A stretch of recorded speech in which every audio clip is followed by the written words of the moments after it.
Usually ఏంటంటే మనం follicular study చేసేటప్పుడు ఎగ్ రిలీజ్ అయ్యేంత వరకు ట్రాకింగ్ చేస్తూ ఉంటాం. ఆ తర్వాత వాళ్ళకి ఏం చెప్తామంటే ఓకే ఓవులేషన్ జరిగింది, మీరు ఒక 2 వీక్స్ తర్వాత రండి రిజల్ట్స్ చూద్దామని.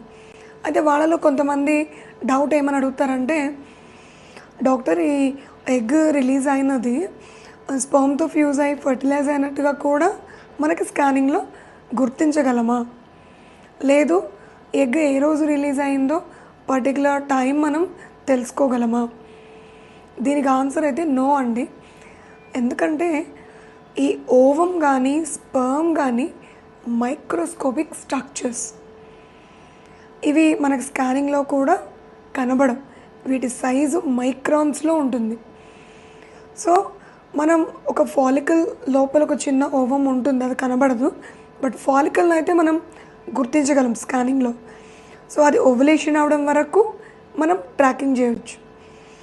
ఆ తర్వాత ప్రెగ్నెన్సీ టెస్ట్ పాజిటివ్ వచ్చే వరకు మనకి దీని రిజల్ట్ కోసం వెయిట్ చేయాలి తప్ప దీని గురించి వేరే టెస్ట్లు కానీ స్కానింగ్స్ కానీ ఉండవు. Thank you. ఫర్టిలైజేషన్ జరగడము స్కానింగ్లో కనిపిస్తుందా?